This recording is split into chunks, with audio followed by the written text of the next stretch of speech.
Shalom. I want to begin a lesson off by giving all praise, honor, and glory to Yahweh, Ba'ashem, Yahushai, Ba'ashem, Rach Kodash.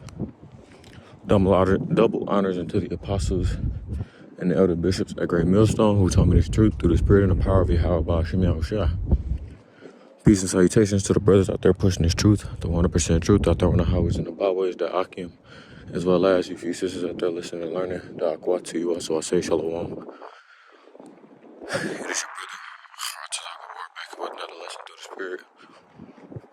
Just want to come at y'all with a lesson in spirit, man. Just finished eating some food. And you know what? Wanted to walk off my calories. It feels good outside today. I said, might as well go ahead and make a lesson, man. I was just watching a video from, what's that guy named Jackson Hinkle? I want to say. Jackson Hinkle talking about how American soldiers are leaving.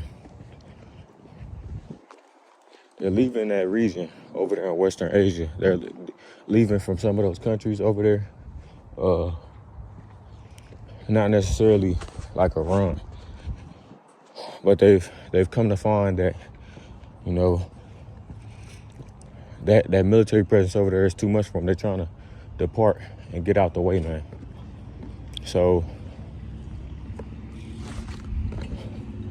it isn't summed up to what they thought it was gonna be, man. Esau Edom thought they were gonna get a nice and easy win, and it hasn't turned out that way for them at all. They've actually underestimated their opponents, right? I was just looking back at one of the lessons I did last year concerning this, right? And as much as we talk to our people and tell them that these things are going to go on, that they're going to come to pass, which I did a lesson on lockdowns yesterday, right? That's coming to pass. That's been the spirit on a lot of people nowadays. But I watched the lesson I did last year around this time, around March. U.S. and Iran conflict, right? Talking about how they're going to go to war. And it's prophecy, right? The elder brother just brought this out, so I'm going to bring it out. They're talking about lockdowns. They're talking about Project Looking Glass, which I watched the elder Manasseh Zakbai's lesson on that. 2 lessons he did on that yesterday. When a prophet tells you something, man, especially those who have prophesied against old, excuse me, I'm about to walk past these people.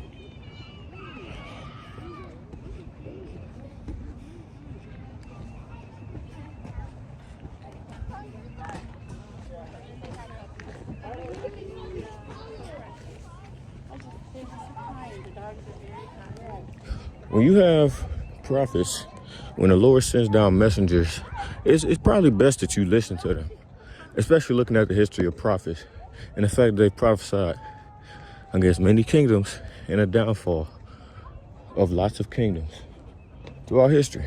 So let's go ahead and get this, because very soon people are going to start waking up to the realization that these people are the Great Millstone, like-minded brothers, right, was always telling the truth and the things that they said. And it's not us, right? See how about Shema Shah working through us. It says, Ezekiel 2:1, the prophet's call. And he said unto me, Son of man, stand upon thy feet, and I will speak unto thee. And the Spirit entered into me when he spake unto me, and set me upon my feet, that I heard him that spake unto me, right? The Spirit is speaking through us, right? It's not anything that we obtained or that we did, right? This is all through the grace of Yahweh Ba'ashem Yahushua. At the end of the day, the Lord called us out of the flock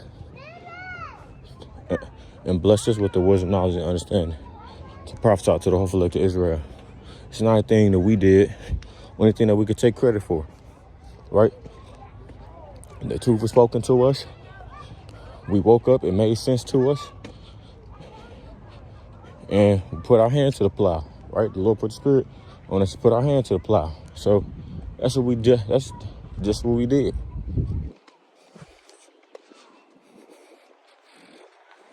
Verse 3, and he said unto me, Son of man, I send thee to the children of Israel, which is our people, the so-called Negroes, Latinos, Native American, and,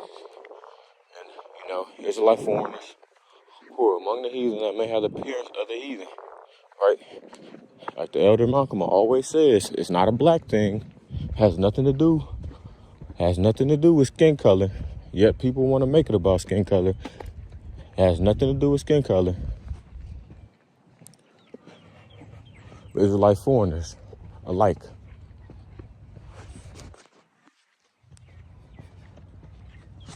I might as well follow this. It says, it's like,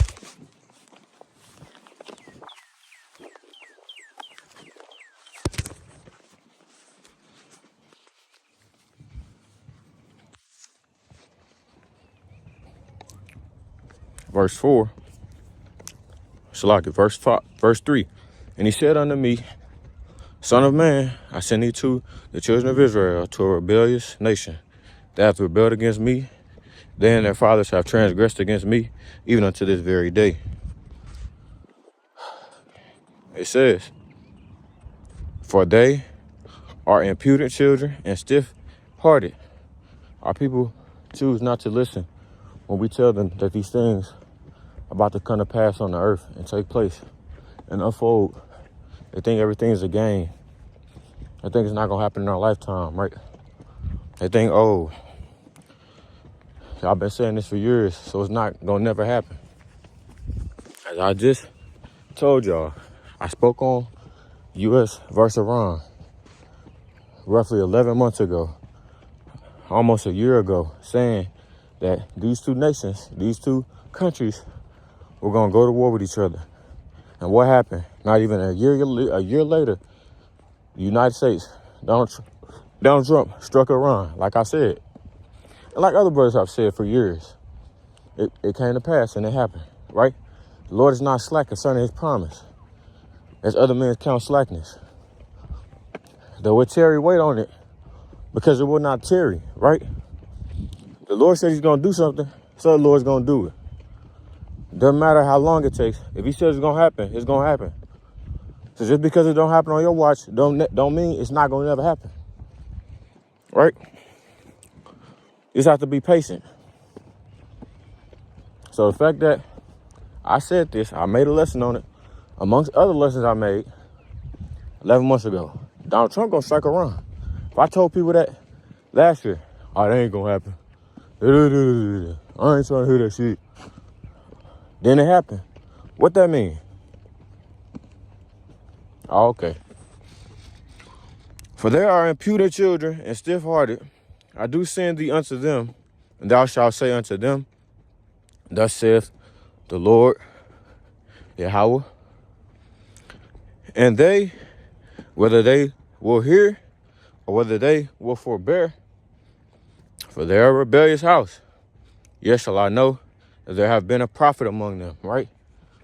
So, whether you hear or whether you choose not to listen, whether you listen or choose not to listen, don't make us no different. That's not a part of our job description. Make these people listen to your words. Make these people understand. It's not part of it, right? All we need to do is bring forth the message. Whether you decide to listen, whether you decide to not listen, that's on you, right? That is up to you. It's totally your decision, right? That's completely based on whether the Lord is dealing with you or not. if the Lord is not dealing with you